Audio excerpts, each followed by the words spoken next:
Good evening, everyone. It's Coach Tam with Coach Tam Fitness here in Charlotte, North Carolina, and I am back to answer another mailbag question. I was asked specifically to review the DASH diet, and so if this is one that you've heard about or have interest in, or if you're just looking for a diet that you can follow and get results, you'll want to tune into this review. So first of all, what is the DASH diet about?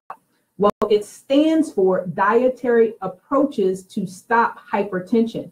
And if you've heard that word hypertension before, if it sounds familiar to you, it's the official name for high blood pressure. That's a condition that about 50 million Americans currently deal with, and another 3 million cases are added per year. So if you're looking to prevent or control your blood pressure, meaning it's over 140 over 90, then this can be a great option for you. And that's important because high blood pressure has a strong connection to heart disease and stroke. What you may not know about me is that this was actually the impetus for me getting on a lifestyle change seriously, because I dealt with hypertension.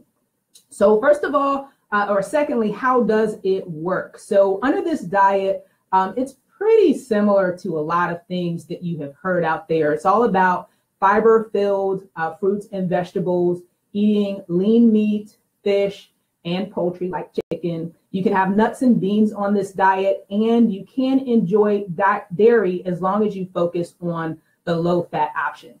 The things that you gotta limit are sugar-sweetened foods and beverages, red meat, and added fat. So who is this diet good for? So of course, based on the name, it's good for people that struggle with high blood pressure, but overall, it's a great diet for anyone that wants to be healthier. We've also seen connections to lower cholesterol on this diet, better insulin sensitivity, which is important for people that struggle with diabetes or pre-diabetes, and reduced inflammation. So if you have a condition like arthritis, this could be a great option for you. So then the next question is, well, if it's so great, Coach Tam, why aren't more people using the DASH diet? Well, like any diet that you start, it is an adjustment to change your eating habits. So some of the big things that people can struggle with on this diet are, as you would guess, reducing sugar, staying away from red meat, and using less fat. So then the question becomes, if I have to change my diet, Coach Tam, how do I stay motivated to stick to this diet? I know it's going to be beneficial for me, but how do I stay motivated to stick to it? So here are my 3 simple rules to stay motivated on the DASH diet. Well, first of all, you've got to learn new ways to make food interesting and tasty. So one of the things that we tend to rely on a lot is sodium or salt.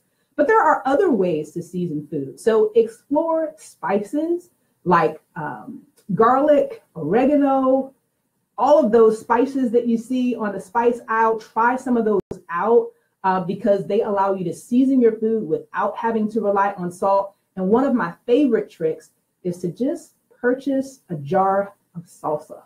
Salsa makes a lot of things have great flavor to it, and it's so easy. All you have to do is pop open the jar and add just a tablespoon or so, and it makes a big difference. The second piece is be consistently imperfect. When I see people try to follow a diet like the DASH or something similar, what we often try to do is completely go cold turkey with the sugar-sweetened beverages and red meat. You may have seen my video, The Weaning Method, where I talked about how I changed some of my habits around sugar cravings in particular, but I encourage everyone to practice moderation. So even though you're using this diet as your primary tool, allow yourself to be imperfect instead of expecting yourself to consistently exercise this diet with no deviations. If you plan for deviations and make them a part of your lifestyle, then you don't have to worry about binging and getting totally off course because you've learned how to practice moderation in your diet, okay? My last rule is to make sure that you are exploring new ideas in the way of recipes. So one of the things that I encourage my clients to do is to try a new recipe at least once a month. There are great websites out there like cookinglight.com, sparkpeople.com, and eatingwell.com, or you could just go to Google and put in low-fat, low-sugar recipes. Find healthier ways to eat the things that you enjoy so that you don't have to deprive yourself and you can still enjoy them. I hope that these tips have helped you evaluate the DASH diet. And for those of you that are trying it, find the discipline to stay motivated to stick to this diet. If you have other questions out there, feel free to drop a question in the comments. I'll come back and give a video on that. Also, if you haven't already, be sure to like my page, Tamara Jackson Fitness Expert. Also, you can follow me on Twitter at @FitnessTamara. And we're also on YouTube. You can look for me there. And then last but not least, you can also get more tips and sign up for our newsletter at www.265point.com. Have a great evening. God bless.